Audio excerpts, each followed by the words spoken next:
All right, today we're going to be talking about 5 mistakes that we made when starting a social media marketing agency in the very first year.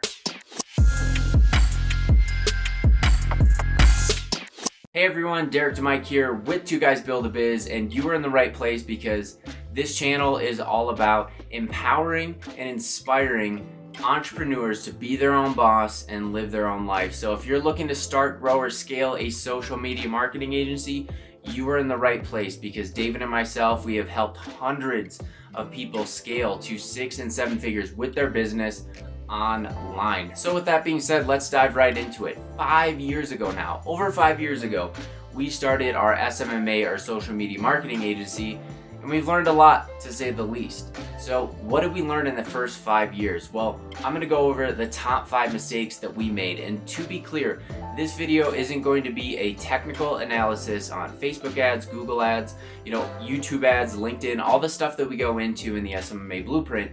These are going to be the high level and most impactful lessons that we learned when running our social media marketing agency. So this is going to save you a lot of time and hopefully make some quantum leaps in your growth when you're first starting your agency. So let's dive into it.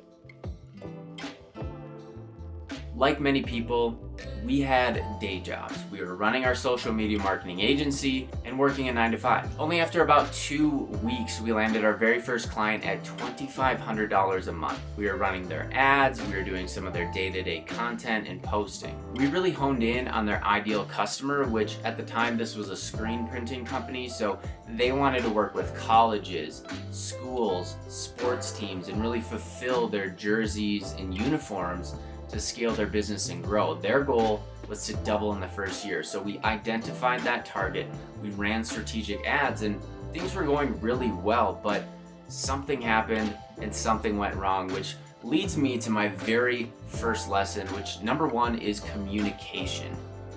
We were doing great work for this client. We were helping them scale their business, and David and I were giving ourselves high fives behind the scenes because we could tell the ads were going really, really well. Their content was more uniform. They had an aesthetic feel on their Instagram. But meanwhile, we were only updating them every 2 weeks. Now, this client needed a much more high touch to their business. So we really needed to be operating at a weekly basis of update calls. But we were doing it bi-weekly, sending them emails as well with reports. We thought this was good. Look, clients that you're working with really don't know social media marketing. They don't know ads. So if you send them a report with a bunch of clicks, impressions, likes, shares, even meetings that have come through, they're not really going to understand how that's impacting their business. So you very much have to coach your clients and speak to them as much as possible, especially in the first 4 weeks of working with them. You want to be very high touch. You want to be informing them, letting them know. David and I have a rule now that we never want to be getting a message from our client wondering what's going on. We always want to be proactively messaging them, keeping them up to date, and letting them know where things stand because they paid money for this service. We should be providing them the clarity and the information that they need to trust us and scale with our business. So number 2, trying to do it all. In that first year of running our SMMA, we were running ads. Anytime a client said, hey, can you help us with this? We said yes. We wanted to be helpful. We wanted to be supportive. So beyond running ads and posting, we were doing things like email marketing, website design, brochures, flyers. Heck, we even designed a storefront sign for a client because we wanted to help, and we were afraid that if we said no to something, that would actually negatively impact the relationship. And that actually couldn't be further from the truth. Now, it isn't a mistake to offer a deep service set. Ultimately, you're going to get better results. You're going to be able to charge more for your clients, and they're going to stick around longer if you do that. But as a first-year SMMA owner, you most likely are going to be doing this by yourself, maybe another partner or a very, very small team. So saying yes to a bunch of things is actually going to negatively hurt the results you can get for your client because it's going to impact your time, and also the other clients that you're working with will suffer. So if you just picked a lane like lead generation and then built services off of that, like landing pages, follow-up, these services are actually going to be easier for you to duplicate versus going off the path and then all of a sudden offering things like search engine optimization or content creation. You need to pick your lane and focus in that service offering. So number 3, playing small.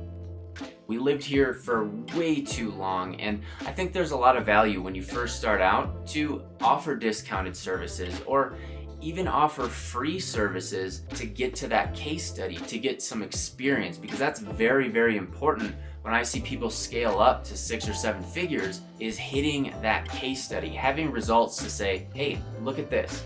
We actually did something, and here is a client talking about it. That is going to build trust and help you close more deals. But there comes a point where you're playing too small, where those $500 a month retainers, $1,000 a month retainers, they're not enough to scale. So I wish we had cut the ties with the discounted rate much, much sooner. Now, again, I will restate this because I think it's very important. You should take on clients at a discount at first to get experience, to get case studies. But there comes a point where you need to scale and grow. And if everybody is saying yes to you, that actually might be a problem. Your offer might be too good. It might be too good to refuse. It might be the Godfather offer, like they say in internet marketing speak. But there comes a point where you need to raise your prices. And I think it's very, very important for you to do that as soon as you have the experience, as soon as you have a case study, raise your price, because that's going to allow you to scale. People are going to take it more seriously, and your clients are going to be more invested to actually work with you. So you're going to run into people, like I said, that say no, but the ones that say yes, they're invested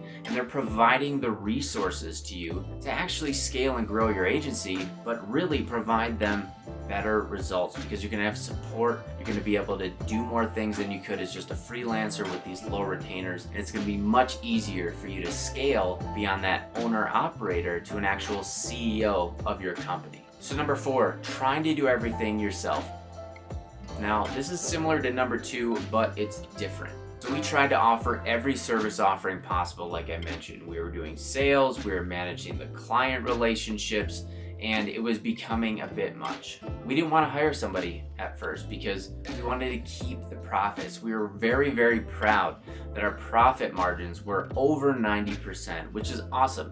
Anybody that starts in SMMA today can have 90% profit margins. It's a beautiful margin, but there comes a point where your time is more important than those margins. And this was a huge limiting belief for us, thinking that we couldn't hire somebody. We thought it was too expensive, when in reality, it's not expensive at all. Let me explain. If you use a platform like Upwork.com, you can find people from all over the world that would be thrilled to help you at even a few hours a week. So number 5, who do we actually hire? Do we hire an expensive media buyer? Do we go the cheaper route and actually hire somebody that's an intern or a virtual assistant? And if we do hire them, what do they do at our company? These are all problems that we ran into in our first year. For your very first hire, I would suggest that you bring somebody on that can actually help you do DMs, do outbound emails, and sales to help generate leads for your business. This will keep the top of funnel alive while you're focused on fulfilling services and speaking to clients. The second hire that you can implement is more of a supportive role. So this can be like a VA or a virtual assistant of sorts that can help support you on day-to-day tasks. So I typically tell our students at the SMMA Blueprint to audit your day. If there's any tasks throughout the day that are draining or repetitive that you could train somebody else, this is exactly what this person will do for you. And again, it's much cheaper than you think. You can find people at $10 an hour or less that would work for you for maybe 1 to 2 hours a day, or even 1 to 2 hours a week. You're looking at, a couple cups of coffee to essentially augment your day and allow you to scale and provide better results for your clients. So do not let the limiting belief sink in that you can't hire somebody or you have to wait until you start charging more. That's absolutely not the case. Sacrifice a small amount of margins early on, and that will allow you to take massive leaps forward in the future for your business. So while these mistakes kept us from growing quicker, I think they're super valuable because they really built in a lot of values to our agency early on that allowed us to scale over time sustainably. So if you made it this far, please take 1 second to like the video. We've been turning out more content lately because we've been seeing you like, comment, subscribe, engage with these videos. and it's really motivated us to make more. So if you have any questions about what I talked about here, or if you have questions on starting your social media marketing agency, please comment down below, like the video, and we'll feature you in the next video. We'll answer your questions, because that's what this channel is about. It's supporting, empowering entrepreneurs to be their own boss and live their own life. So comment down below and we'll support you. Anyways, again, hit the subscribe button if you found some value here, and we will see you in the next video.